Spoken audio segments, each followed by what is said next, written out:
Ne trahis pas pour qu'on trahisse ton fils. Que ça ne tombe pas sur toi. Tu trahis toi et un jour on trahit ton fils. Ce sont des choses des fois qu'on oublie. Tu oublies que ce que tu fais là, quelqu'un va payer. Quelqu'un va payer la note. Si ce n'est pas ta fille, ce sera ton fils. Jacob, quand il faisait des choses, il ne savait pas que quelqu'un allait payer. Et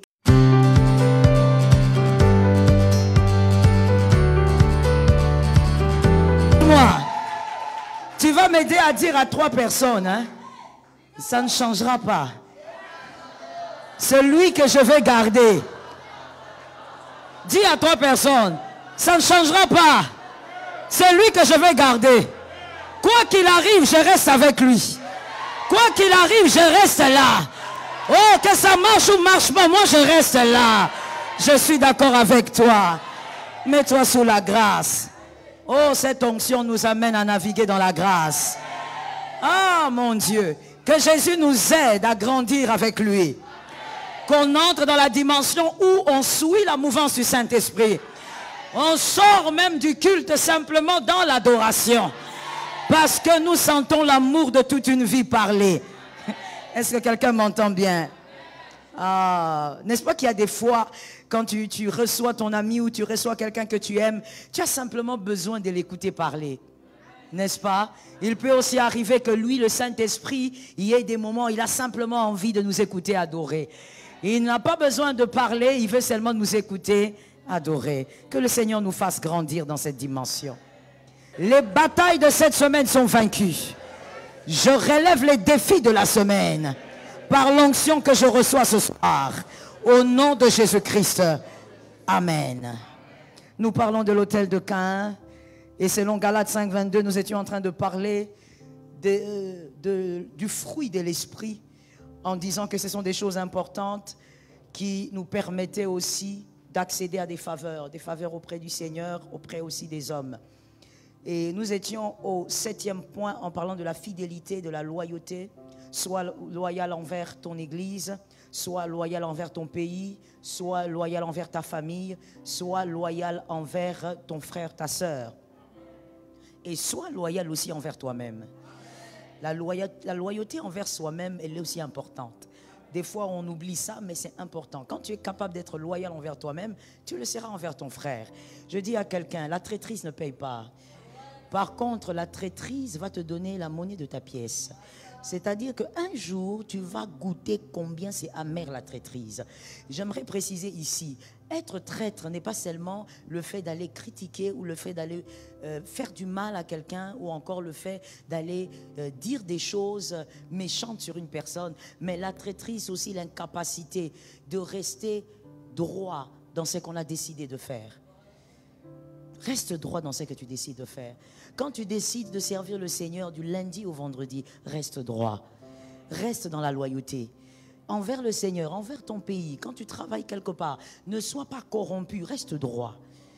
Même si c'est le seul argent qu'on te propose pour la journée, reste droit, Dieu est celui qui paye. Reste droit envers ta famille, sois fidèle, sois loyal. Est-ce que quelqu'un entend?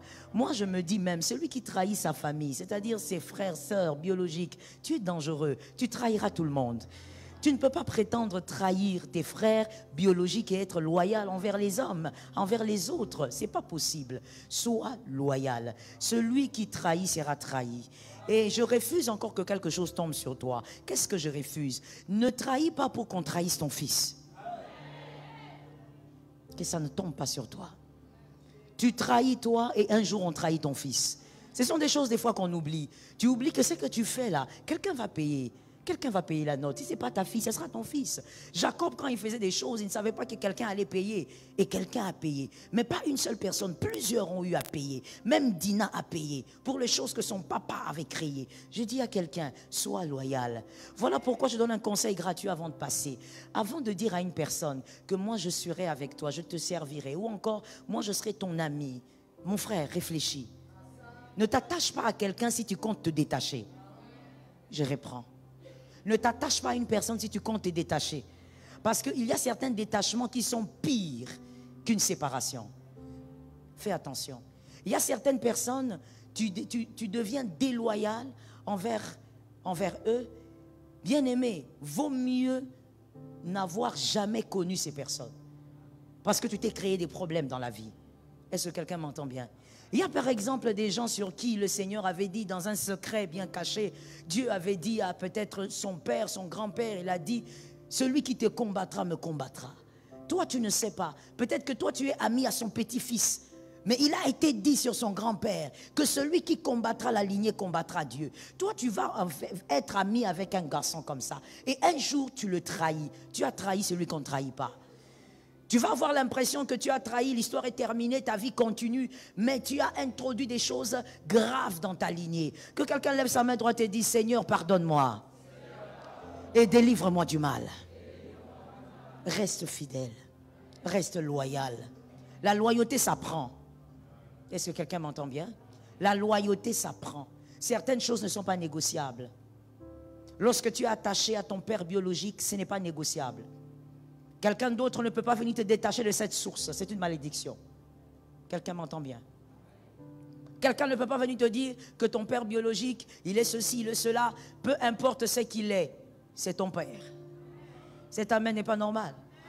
On t'a dit que ton père est sorcier? Même si on t'a dit qu'il était sorcier. Ton père, c'est ton père. On ne se détache pas de sa mère. Sa mère, c'est sa mère. C'est cette femme qui a saigné pour que toi tu naisses. On ne joue pas avec le sang. Le sang est payé par le sang. Fais attention. Une mère, on ne touche pas. Parce que c'est par le sang que tu as été. Et peu importe ce qu'on peut te dire sur ta mère, reste loyal envers cette personne-là. Est-ce que quelqu'un m'entend très bien? La loyauté se manifeste. Ne sois pas seulement loyal envers les personnes qui sont loyales envers toi. Toi, reste loyal même quand les personnes sont déloyales.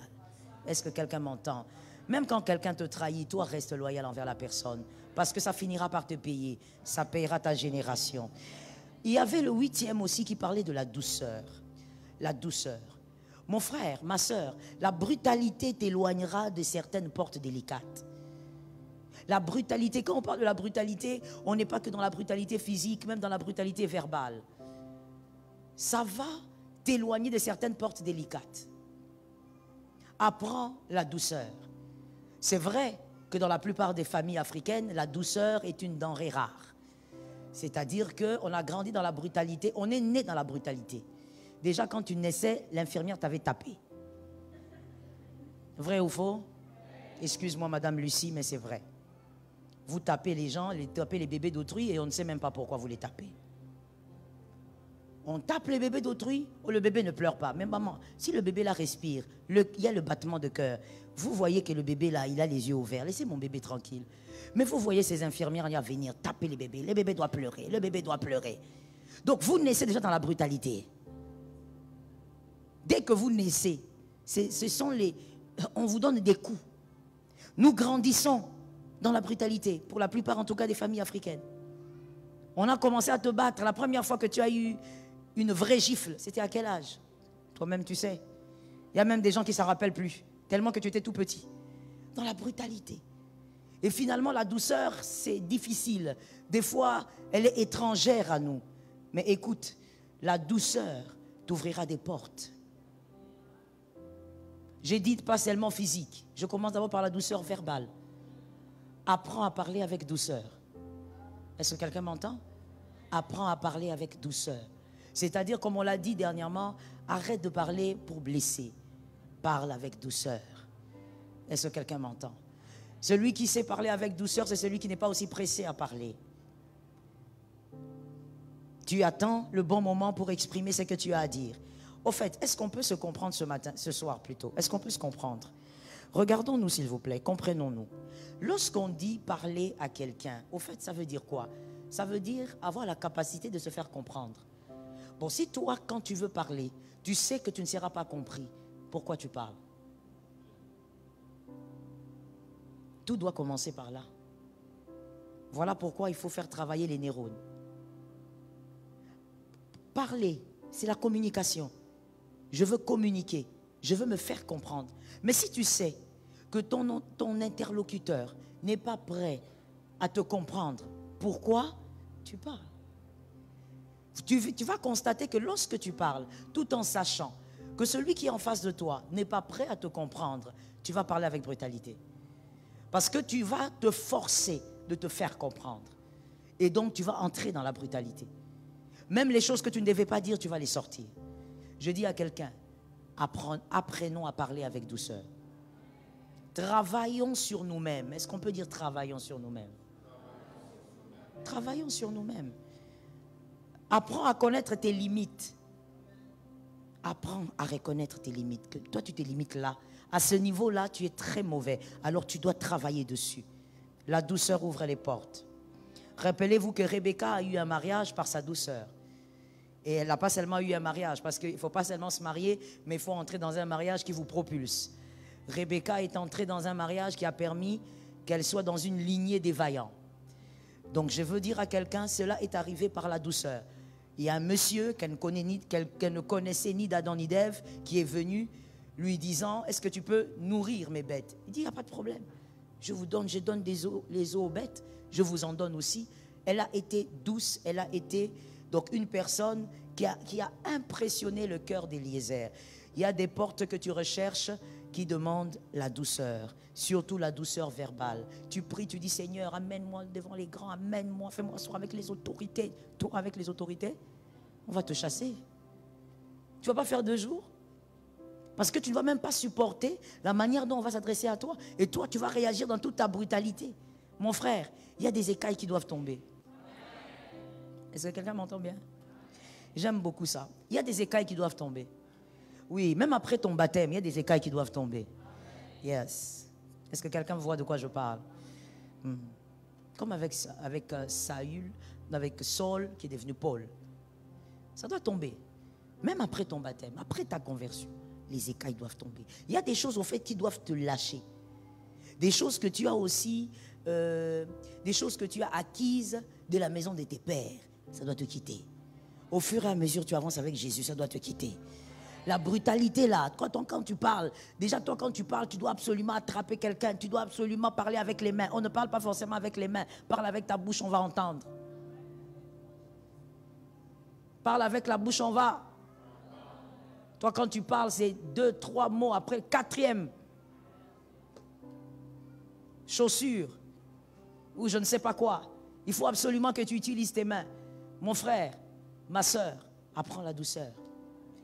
Est-ce que quelqu'un m'entend bien? Monsieur, cette femme n'est pas soumise. Tu sais pourquoi? Tu es brutal pour rien. Tu es brutal pour rien. L'être humain en général, il y a des exceptions. Mais l'être humain en général, quand tu veux l'aider à mieux devenir par la pression, il devient brutal.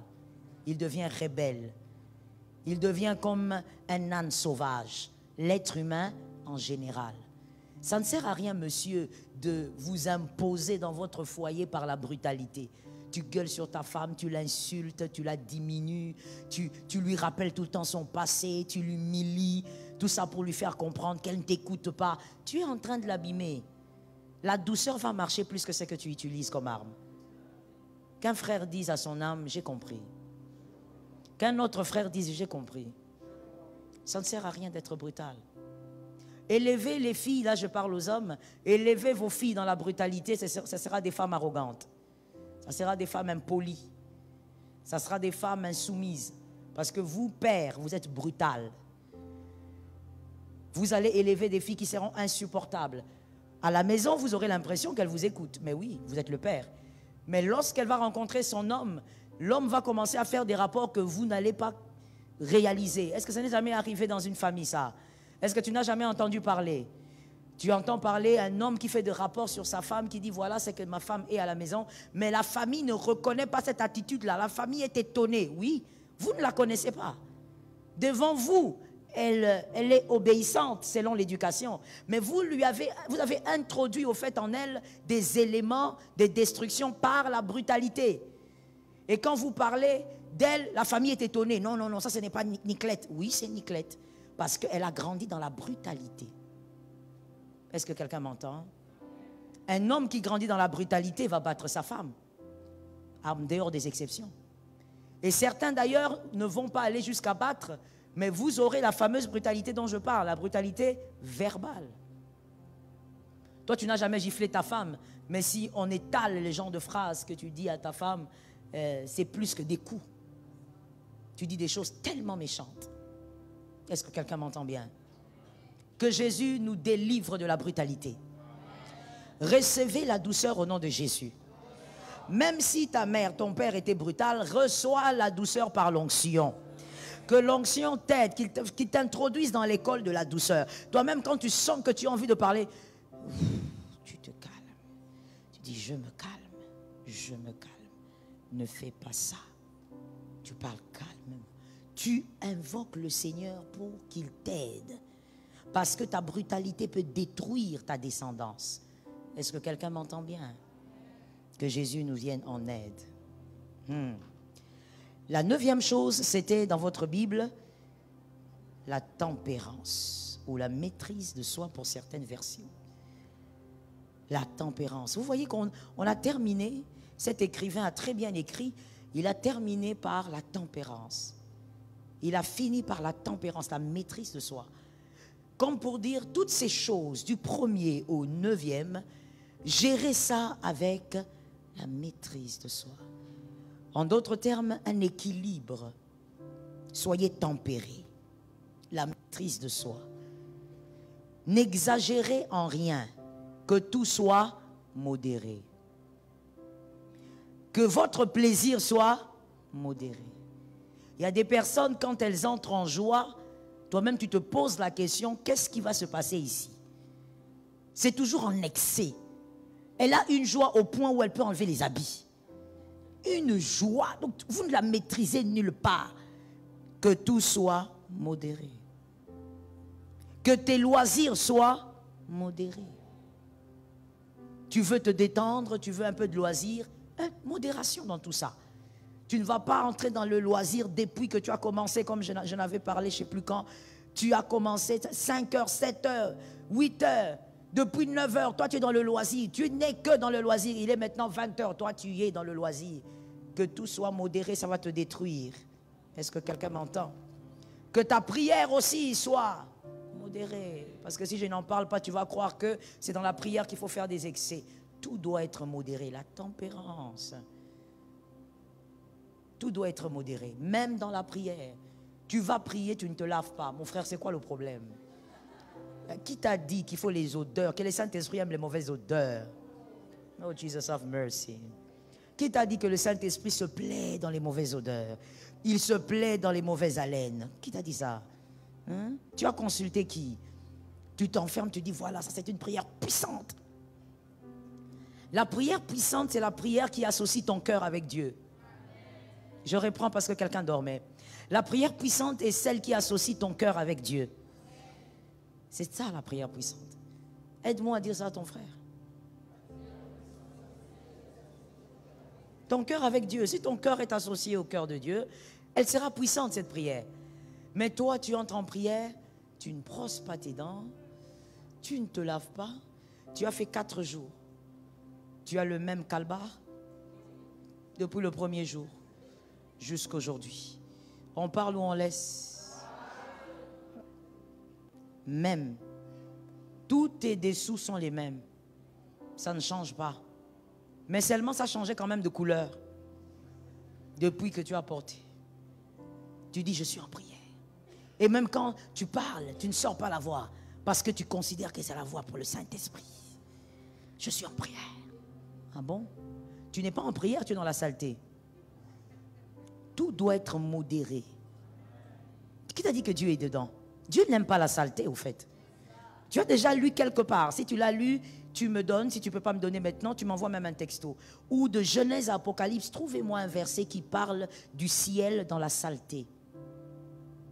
Quand on décrit le ciel, c'est un lieu de gloire. Il y a de l'or. Il y a des pierres précieuses. Il n'y a pas de place pour la saleté. Maintenant, toi, tu as découvert cette dimension de saleté où? Donne-moi un peu le verset, parce que moi, ça me dépasse. Les chrétiens d'aujourd'hui, pourquoi nous sommes des suivistes? Tu as appris qu'un prophète est allé à la montagne comme ça, c'est pas laver, rien du tout. Toi, tu dis, voilà la prière. Toi aussi, tu entres. Qui t'a dit ça? Qui t'a dit qu'on fait des prières de manière, comment on va dire ça? Par copie. On ne fait pas des prières par copie. La prière, c'est fait par révélation. Dis ça à ton frère, parce que tu n'as pas dit amen. Dis à ton frère. Répète à ton âme, la prière se fait par révélation. Bon, toi qui t'as dit qu'il faut que tu sois sale comme tu aimes être sale.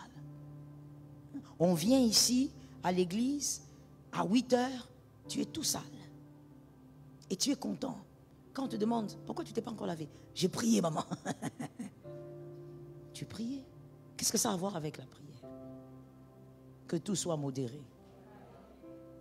Tu vas prier, non seulement tu ne t'es pas lavé, mais tu attends seulement la pauvre sœur là qui vient pour lui dire, ma sœur, j'ai un message.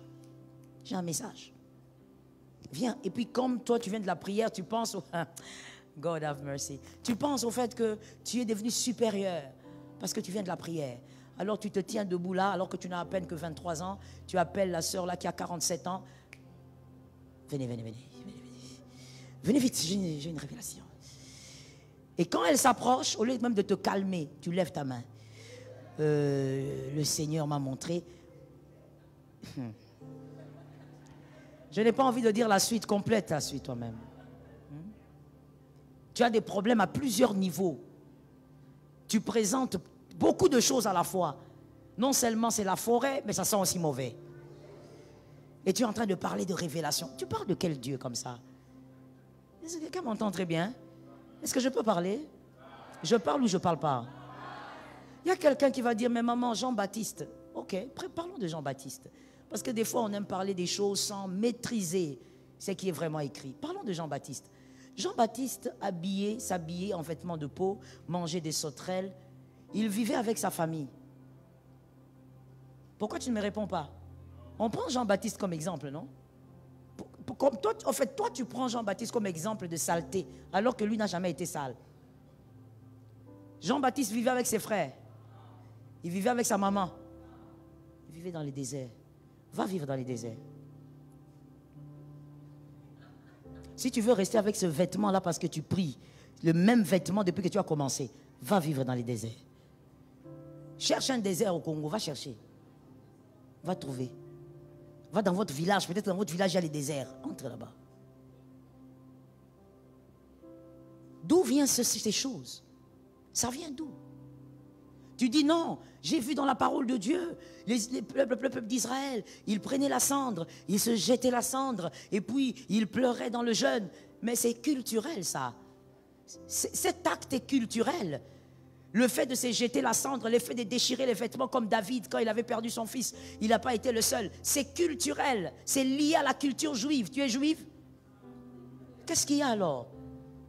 Qu'est-ce qu'il y a? Voilà pourquoi il ne faut pas s'embrouiller dans la Bible. Dis à ton frère, il ne faut pas qu'on s'embrouille dans la Bible. C'est culturel. Est-ce que quelqu'un m'entend? Je donne un autre exemple culturel, peut-être que quelqu'un n'a pas compris. Il y a des choses dans la parole de Dieu qui sont liées à la culture juive. Ce n'est pas à nous de le faire. C'est écrit parce que c'est justement l'histoire d'un peuple. On ne parle pas d'un peuple sans sa culture. Je donne un exemple culturel.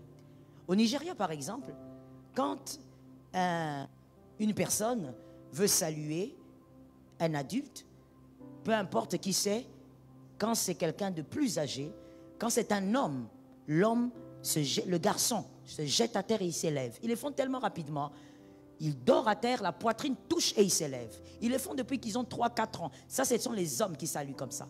Et à telle enseigne que quand il le fait, c'est tellement vite. Parce que c'est leur salutation, leur bonjour. C'est comme ça qu'ils font. Et beaucoup plus chez les Yoruba.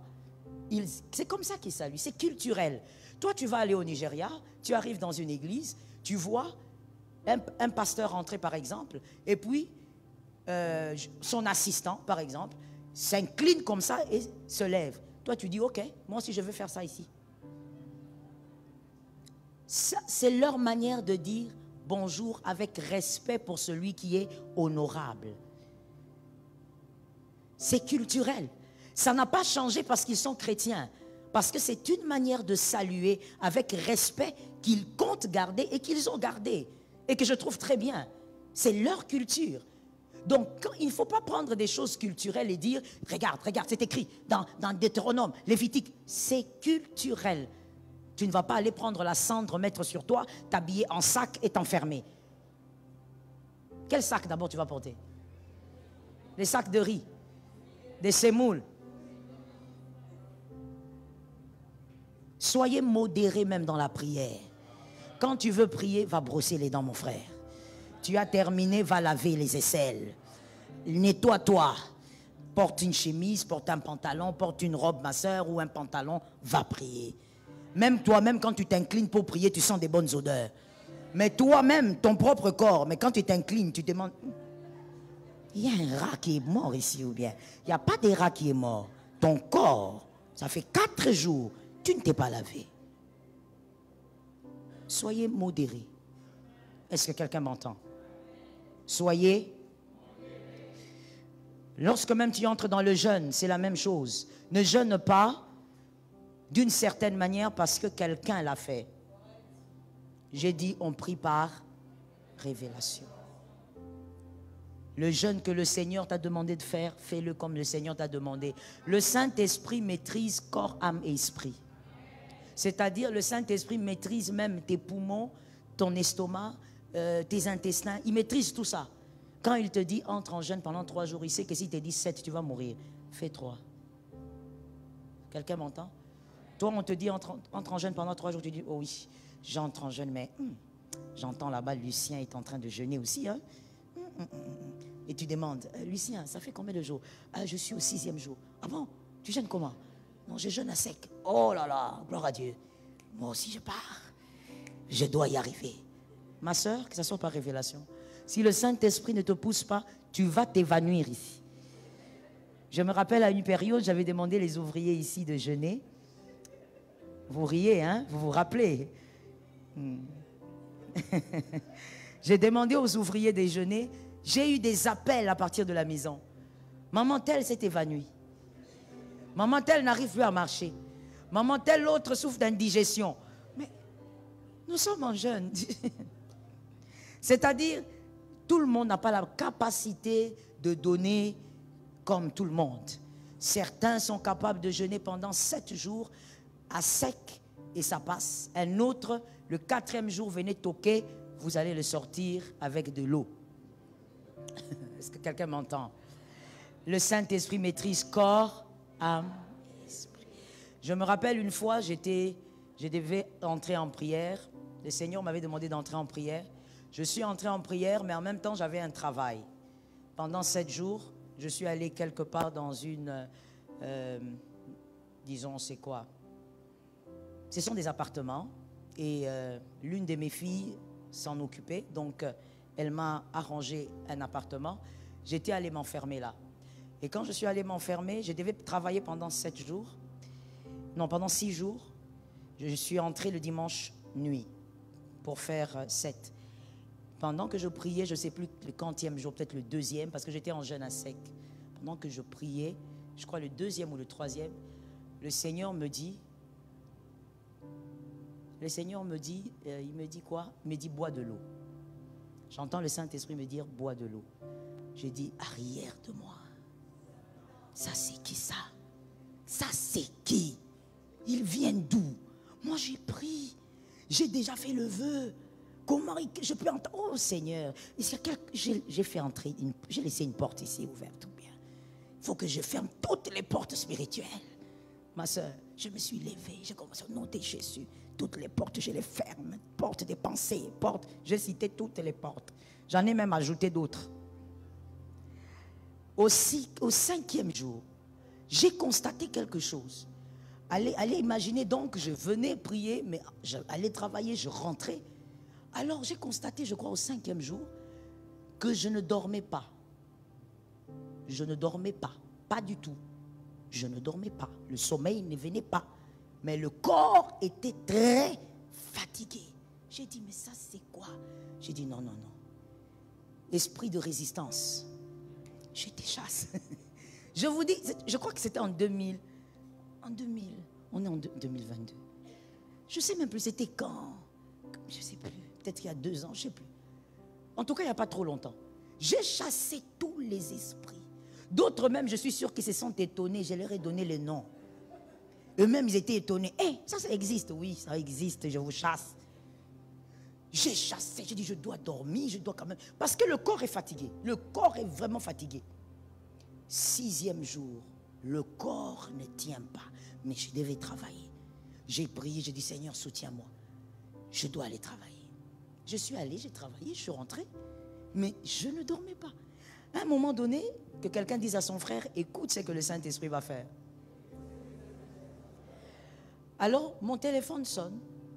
Et évidemment, je ne prenais pas d'appel. Je laissais ça ouvert seulement pour avoir des informations sur les enfants. S'il y avait quelque chose, voilà pourquoi je laisse ça généralement ouvert en retraite. S'il y a un problème avec les enfants, je suis signalé. Mais je ne réponds pas. Le téléphone sonne, le téléphone sonne. Je regarde là, je vois que c'est mon mari. Je dis, oh, ça c'est les dangers. Je prends le téléphone. Ça se passe bien? Oui. Pourquoi tu es fatigué comme ça? Je dis, mais je suis en jeûne. Tu es en jeûne. Tu manges? Tu bois plutôt? Je dis, non. Tu ne bois pas. Est-ce que tu ne penses pas que tu dois boire? Je dis, non, ça va, je vais tenir. Il me dit, mais je te sens trop fatigué. Je dis, je ne dors pas.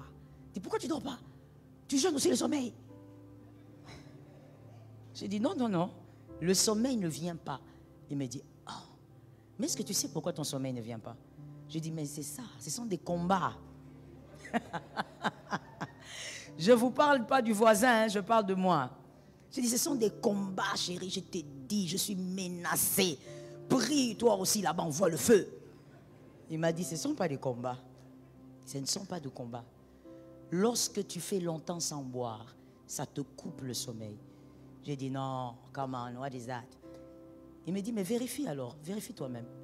Je suis allé checker. J'ai checké, je suis entré Google. Effectivement, vous restez longtemps sans boire, ça vous ôte le sommeil. Et donc, vous ne dormez pas. J'ai dit, mais ce n'est pas possible. Maintenant, comment je vais faire? J'ai dit, bon, je vais boire. Je suis allé au 6e jour. Je prends l'eau, je bois. Je dis, maintenant, le sommeil va venir. Mon frère, le sommeil n'est pas venu. Le corps, c'est tout un mécanisme. J'étais là comme ça, les yeux ouverts, mais le corps, il est cassé au 7e jour. Heureusement que mon mari est venu me chercher. Je vous assure que je n'avais même pas la force de faire 2 pas en avant. Il est venu me chercher. Il m'a dit, on part, on sort. Je lui ai dit, on va sortir. On attend l'heure. Il m'a dit, merci beaucoup. C'est aujourd'hui que tu sauras que c'est moi le chef. T'es soulevé, on sort. J'ai marché, vous savez, je sortais de cet appartement comme si j'étais allé mourir. Les gens me regardaient. Mais c'est quoi ça? Elle était venue mourir. Ça veut dire, c'est comme si la prière m'a créé des problèmes. Mon frère, la vérité c'est quoi? C'est que je ne pouvais pas faire autant de jeûnes. Un jeûne pareil, en train de travailler. Et vous savez, les retombées, je les ai eues après. Quelques mois après, le corps a commencé à réagir. Le corps, ce n'est pas l'esprit. Est-ce que quelqu'un m'entend bien? Je dis le jeûne c'est bon, mais selon la révélation. Le corps ce n'est pas l'esprit. L'esprit ne se fatigue pas, il ne tombe pas malade. Le corps va t'imposer son rythme à un moment. J'ai commencé à avoir des retombées physiques. J'ai dit, hey, j'ai commencé encore à appeler Jésus. Jésus, tu es le Dieu de la guérison. Tu es le Dieu de la guérison. Modération en toutes choses. Est-ce que quelqu'un m'entend? Même si je sais qu'en entendant ce message, mon mari va dire, comme si tu as retenu la leçon. Modération en toutes choses. Que Jésus nous aide à être modérés. Entamons ceci pour terminer demain. 4e faille de l'autel de Caïn. Parce que rappelez-vous que c'était la 3e faille qui nous a amené à tout ça. C'était le manque d'honneur. 4e faille aujourd'hui de l'autel de Caïn. L'autel de Caïn était suspendu à celui d'Abel. L'autel de Caïn était suspendu à celui d'Abel. Voilà la faille. L'une des failles. Que ton autel dépende de Dieu. Que ton autel dépende de ton cœur. Que ton autel ne dépende pas d'un autre.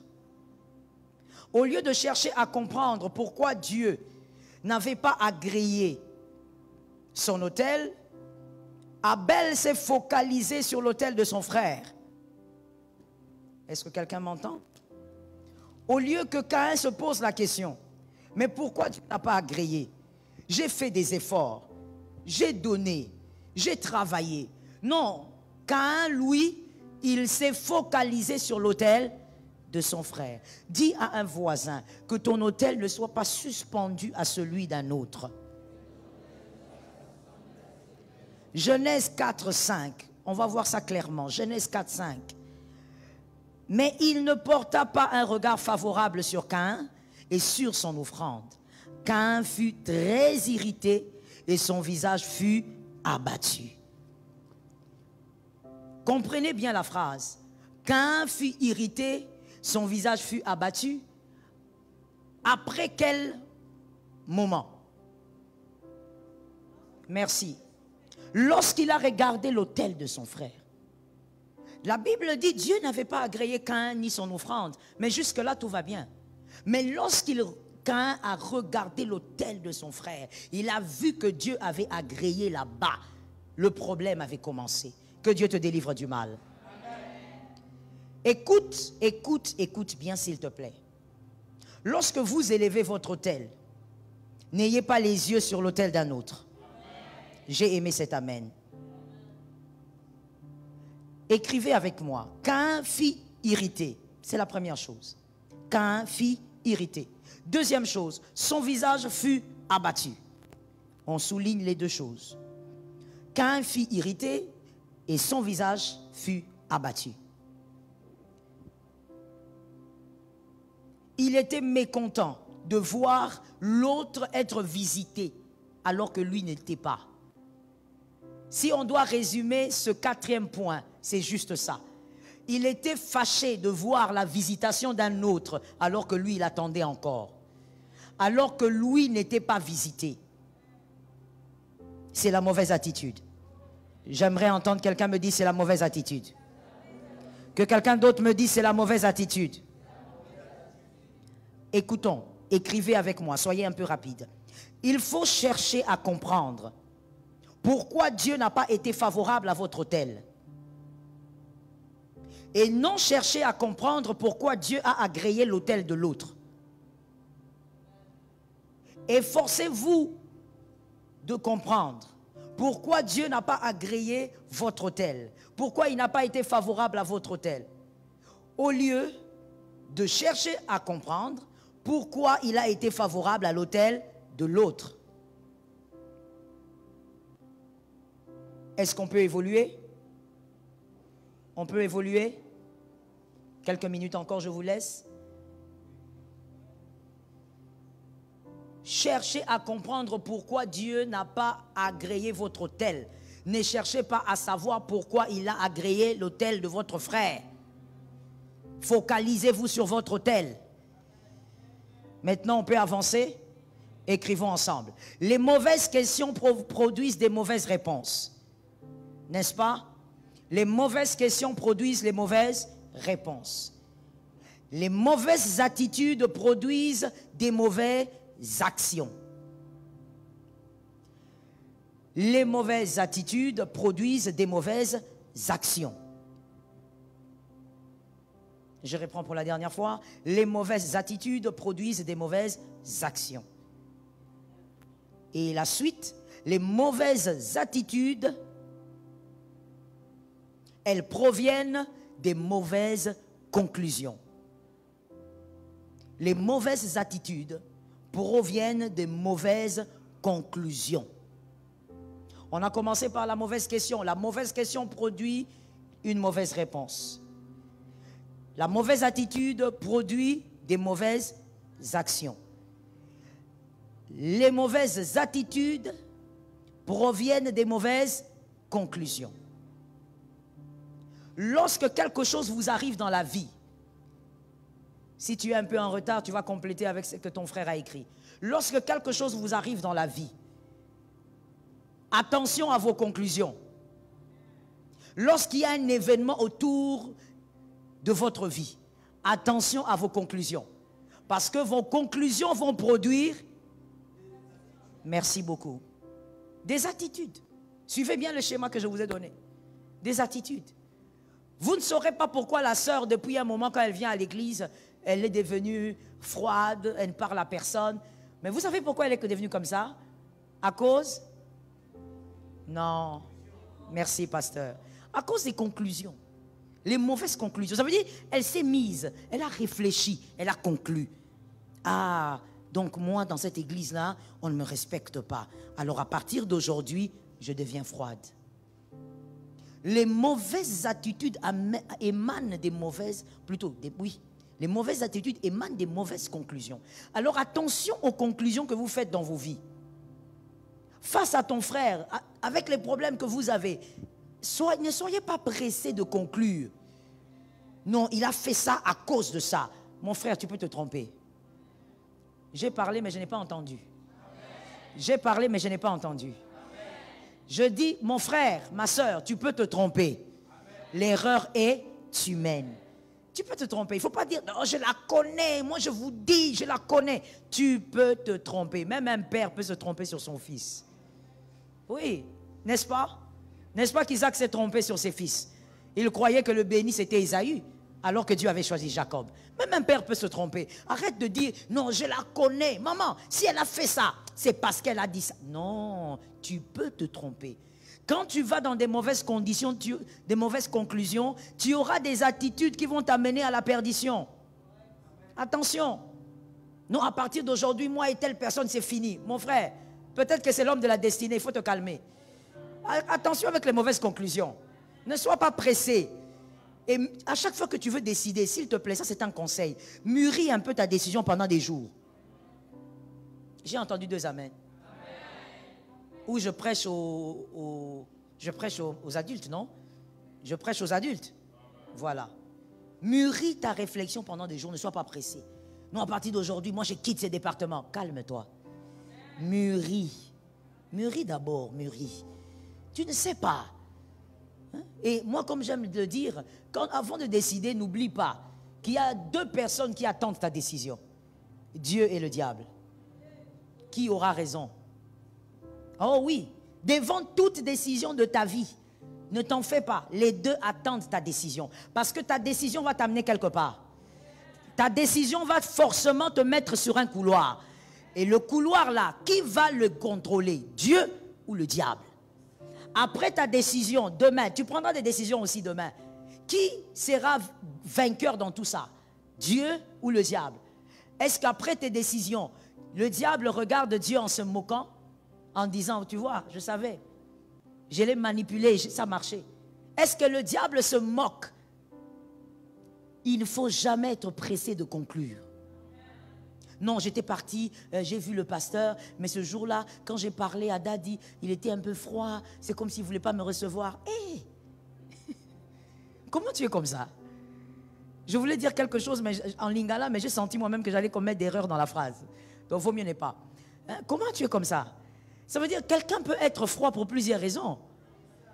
Il faut grandir. Dis à un frère, grandissons. Dis à ton âme, grandissons. Oh non, je suis vraiment déçu. J'étais allé là-bas, Daddy m'a reçu froidement. Mais est-ce qu'avant de te recevoir, tu sais qui l'a reçu? Avant de te recevoir, tu sais ce qu'il a entendu? Peut-être qu'il vient juste d'avoir une nouvelle ou par son téléphone. Il vient d'apprendre qu'il y a un problème dans sa famille. Il va te le dire. Mais il est humain. Il va réagir comme un humain. Alors toi, si tu as des conclusions hâtives, frère, tu vas perdre des choses dans la vie. Tu seras là en train de dire, ah, moi aussi j'étais à côté de cet homme-là. Dans le passé. Aujourd'hui, tu es où? Il ne faut même pas. Avec moi, il ne faut même pas essayer. Je termine ça maintenant et tout de suite. Je dis avec moi, il ne faut même pas essayer. Si on se sépare, oublie. Ouais. Il ne faut pas commencer à raconter. Vous voyez la femme là? Moi, j'étais très proche. Je lui donnais du thé. Arrière de moi. Thé ensorcelé. Non, mais oui. Si tu veux raconter l'histoire, reste là. Ne sois pas ces gens aigris là qui viennent après. Oh non, moi j'étais avec elle. Moi je sais comment elle dort, comment elle... C'est mon frère. Arrière. C'est le moment qu'il faut mûrir vos conclusions. C'est aujourd'hui qu'il faut mûrir les conclusions. Oh, quelqu'un vient là, je ne sais d'où. Oh, tu sais, pasteur Joël, tu sais, il s'est passé ceci avec ton père spirituel. D'abord, il va venir d'où? D'abord, il va d'abord commencer par où? Il n'aura même pas la force d'ouvrir sa bouche. Il ne va même pas s'approcher. Parce qu'il sait que là-bas, ça ne peut pas marcher. Comment tu vas ouvrir la bouche pour parler de mon papa? Mon papa? Hein? Mon papa. Quand j'ai besoin d'une consolation, j'écris à mon papa biologique. Il m'envoie les phrases. Ça adoucit mon cœur. Quand j'ai besoin d'un appui spirituel, je dis papa. SOS. Il suffit qu'ils disent l'Éternel est avec toi. Je prends les téléphones là, je commence à brandir ça partout. Toute la journée, j'aurai seulement les téléphones comme ça. La maison n'aura point de repos. Parce que mon papa a dit l'Éternel est avec toi. Maintenant, toi, tu es qui? Toi, tu es qui? Pour t'approcher là, pour me dire, oh non, tu sais, il paraît rien. Il ne paraîtra jamais rien. Il paraîtra jamais quelque chose. Et même s'il paraît, je m'en fous. Oh, mon frère. Même s'il paraît, je sais à quelle source je bois et je bois là-bas. Je sais ce que ça me fait moi-même. Tu sais, c'est comme quelqu'un qui vient et regarde, tu as ta boisson, peut-être c'est du tonique, et puis te dit, oh, tu prends du tonique. Toi-même, tu sais ce que ça te fait. Pasteur, tu ris. Mais je te dis la vérité, il y a des gens bizarres dans la vie. Tu viens là, oh, le tonique là, c'est pas bon. C'est pas bon comment? Moi, j'aime ça. Moi, quand je bois ça, je me sens bien. Oh, moi, je n'aime pas le Sprite. C'est toi qui n'aimes pas le Sprite. Moi, quand je bois ça, je me sens bien. Toi, tu ne peux pas venir là me dire, voilà, il y a telle chose. Mon frère, il faut savoir faire des bonnes conclusions dans la vie. Est-ce que quelqu'un m'entend bien? Il faut savoir faire des bonnes conclusions. Lorsqu'on fait des bonnes conclusions, on a des bonnes attitudes. Écris avec moi.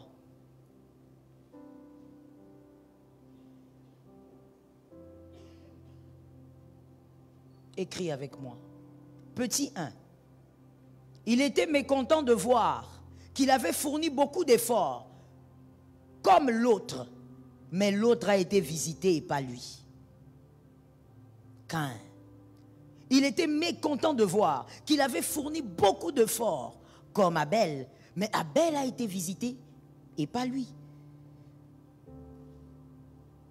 J'ai dit à une personne, attention, c'est un terrain glissant.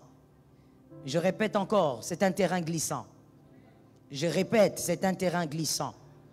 Ne juge pas les efforts d'un autre. S'il te plaît, il ne faut pas juger ça.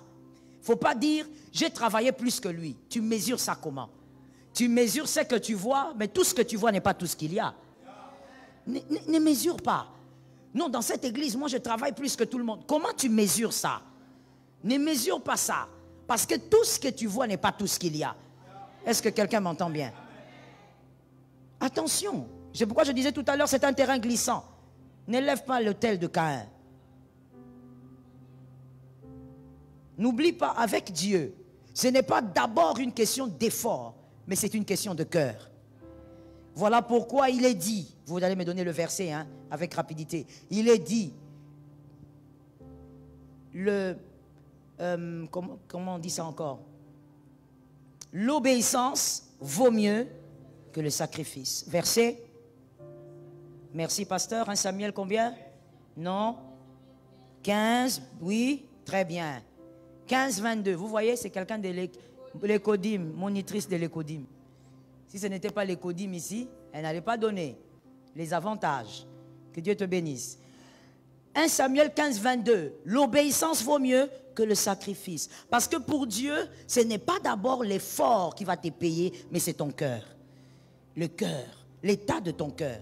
Alors s'il te plaît, ne juge pas l'effort d'un autre pour dire pourquoi lui il a été visité avant moi. Moi je me sacrifie ici plus que lui. Ne juge pas ça. Écrivons et retenons. Ce que tu vois est trompeur. Tu ne sais pas ce qu'il fait en secret. Quand tu juges l'effort de l'autre, tu dis, ah lui, il est seulement là, il est seulement assis. Nous travaillons, nous montons, nous descendons. Maman nous envoie, mais lui, il est toujours assis. Attention, ce que tu vois n'est pas tout ce qu'il y a aussi des choses dans les secrets. Tu ne sais pas ce qu'il fait dans les secrets. Voilà pourquoi il a été visité. Il ne faut pas avoir l'autel de Caïn. Est-ce que quelqu'un m'entend? Non, nous avons l'habitude de le voir ici. Il ne fait rien de grave, il tient seulement les micros. Mon frère, tu ne sais pas ce qu'il fait dans les secrets. Est-ce que quelqu'un m'entend? Écoutez aussi pourquoi vous ne devez pas juger l'effort ou les efforts des autres. Sois assez sage pour comprendre. Sois assez sage pour comprendre que Dieu, il n'est ni prisonnier de tes caprices, ni prisonnier de tes attentes. Dieu n'est pas prisonnier. Lorsque tu élèves ton autel, tu as des attentes. Mais Dieu n'est pas prisonnier de tes attentes. Il est libre de bénir qui il veut avant toi. Cet amen n'est pas normal. Tu peux élever ton autel ici, aujourd'hui, avec un autel sacrificiel. Mais Dieu est libre de bénir celui qui va élever son autel demain matin. Il le bénit avant toi. Dieu n'est pas prisonnier de tes attentes. Je dis à quelqu'un, nos attentes ne sont pas forcément les désirs de Dieu. J'ai aimé cet amen-là. Nos attentes ne sont pas forcément les désirs de Dieu. Toi, tu veux que Dieu te visite en 2022, mais lui, il est libre de faire comme il veut. Fais comme tu veux. N'est-ce pas? Ouais. C'est un peu comme un homme de Dieu qui nous avait fait rire. Il dit, nous disons, oui, prends tout, Seigneur. Et au moment des offrandes, tu donnes 500 francs. Les 10 000 francs, tu gardes. Oui, prends tout, Seigneur. Tu mens même à l'église. Quand tu dis prends tout, Seigneur, il est libre de tout prendre. Hein? Il est libre de te dire, lève-toi là où tu es, ne me donne pas cette offrande. Va dans ton compte bancaire, vide-moi le compte. Oui, prends tout, Seigneur, oui ou non? Bah oui. Et donc, Dieu n'est pas prisonnier de tes attentes. Tu peux vouloir être béni en 2023. Tu dis, Seigneur, s'il te plaît, je veux me marier, Seigneur. D'ailleurs, je ne sais même pas, pourquoi tu pleures beaucoup comme ça? Hein? Tu veux seulement l'homme. Hein? Tu es fatigué. Tu es fatigué maintenant de quoi? Ah ah! Si on en parle ici, il y a des gens qui vont fuir. Hein? La vérité, c'est ça. Hein? Quand vous pleurez là, les femmes, Seigneur, je mariage, je te supplie. Tu supplies quoi? Il y a quelqu'un qui souffre là-bas. Qu'est-ce que tu supplies? En réalité, tu supplies des choses étranges. Même Dieu lui-même, il est choqué. Et cette fille ici, elle veut quoi? Tu pleures, Seigneur, donne-moi. Et pour si c'est un homme, c'est encore pire. Seigneur, la femme. Là, tu entends Lucien en train de prier. La femme. Seigneur, n'est-ce pas que tu as dit? Il va sortir même des phrases que Jésus n'a jamais dit. Tout ça seulement pour la femme. Mais tu cherches la femme là pourquoi? Hein? Ah, la raison là, vous-même, vous savez. Si je le dis ici, on va encore me crucifier. Vous connaissez la raison vous-même. Tu pleures, Seigneur. Mon frère, tu vois ce que tu demandes au Seigneur, là, la femme là. Il va te faire grâce, il va te donner. Mais tu vois les raisons pour lesquelles tu la cherches. Ça ne sera pas comme ça, frère. Frère, qui a compris? Ça ne sera pas comme ça. Mon frère, je te dis la vérité. Moi, je te dis les choses cachent. Je te dis. Les autres te cachent. Ça ne sera pas comme ça. Tu vas rester là, des fois tu vas rester, tu seras comme l'apôtre Paul. Mais tu es marié. Donc tu es là, tu es seulement dans la maison. Oui, prends tout, Seigneur. Donc tu es dans la méditation. Parce que depuis que tu as commencé, elle est malade. Elle est malade. Elle a mal au dos. Elle a mal à la tête. Elle est enceinte. Et puis la grossesse disparaît. Les femmes sont incroyables quand même. Mon frère, c'était juste une parenthèse pour te dire, écoute, Dieu n'est pas prisonnier de nos attentes. Tu veux te marier, mais il sait quand est-ce qu'il va te donner l'homme de ta vie. Parce qu'il doit aussi te laisser vivre ta maturation. Monsieur, il doit te laisser vivre ta maturation. Tu ne dois pas être un homme marié et ta femme te dit, écoute, chérie, tu peux me donner quelque chose pour manger? Maintenant, je n'en ai pas. Que je fasse quoi? Que je vole, que je prenne? Tu es chef, non? Tu es chef, tu n'as qu'à savoir ce que tu veux faire. La femme, elle embête le mari même pour rien. Oui. Ça veut dire, elle peut venir. Chérie, j'ai mal à l'épaule. Maintenant, il est médecin. Et tu dois lui donner une solution, hein, monsieur. J'ai mal à l'épaule. Et puis, elle peut même préciser, j'ai mal à l'omoplate. Ça me fait des douleurs, des pics. Maintenant, toi, ose ne pas regarder quand elle parle. Mon frère, elle va pleurer toute la nuit. Lamentation de Jérémie. Tu ne vas pas dormir. Tu tournes un peu seulement. Ah, maman, pourquoi tu n'es pas là? Elle va invoquer tous les membres de sa famille. Pourquoi? Parce qu'elle t'a dit j'ai mal à l'épaule, tu n'as pas regardé. Un chef de famille, mon frère, quand Dieu te fait attendre, hein, tu veux te marier, Dieu te dit calme-toi. Dieu sait, il veut te faire grandir. Mon frère, un chef de famille, il est médecin, il est avocat. La femme va venir là. Chérie, est-ce que tu as appris? Tu as appris? Tu as appris comment on m'a humilié par mon oncle là-bas? Ah bon? Oh non, c'est pas grave. Tu dis c'est pas grave, pourquoi? Il faut aller me défendre là-bas. Il est devenu avocat. Un chef de famille, je te dis, il est tout lui-même. Il peut aussi devenir maçon. Plombier. Est-ce que les femmes mariées sont là? Les femmes mariées sont là? C'est vrai? Tu sais bien que ton mari, il n'a jamais fait la plomberie. Mais il y a des problèmes avec la tuyauterie. Tu vas voir la femme qui vient. Chérie, il y a la tuyauterie est coupée. Mais viens, non, la tuyauterie. Qu'il fasse quoi? Lui, il a étudié. Tu veux qu'il soit plombier? Mon frère, et s'il ne fait pas la plomberie là? Les maris que moi j'ai épousés, ils n'arrivent même pas à ranger un tuyau. Ah Seigneur, et Jésus, ah, il fallait que je reste chez moi. Oh. Tout ça là, vous qui n'êtes pas mariés, vous riez, hein? Mais c'est ça la vérité. Demandez aux femmes mariées là. Le mari devient même le nurse, ça veut dire l'infirmière, le jour de l'accouchement. Tu vas voir la femme. Il est où? Il est où? Appelez-le ici. Quand il vient, on l'attrape. Qu'est-ce qu'il y a? Sois ici. Ah!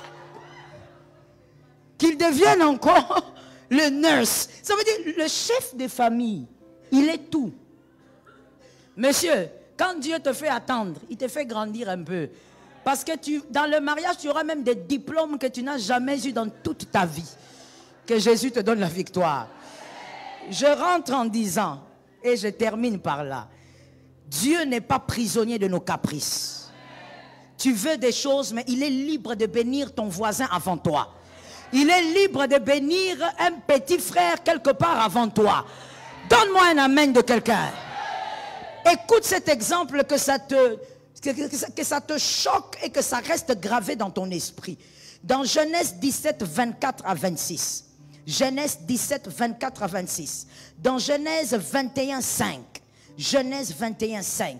Les deux versets s'accordent pour dire que lorsque Abraham a eu Isaac, Ismaël avait 14 ans. 14 ans. Lorsqu'Abraham a eu Isaac. Alors que, lorsque Sarah est allée dire à son mari, prends la servante. On a pris la servante, Ismaël est né. Mais Dieu pouvait aussi dire, ah, comme Ismaël est né comme ça, on risque de croire que j'ai, ou pire encore, j'ai échoué.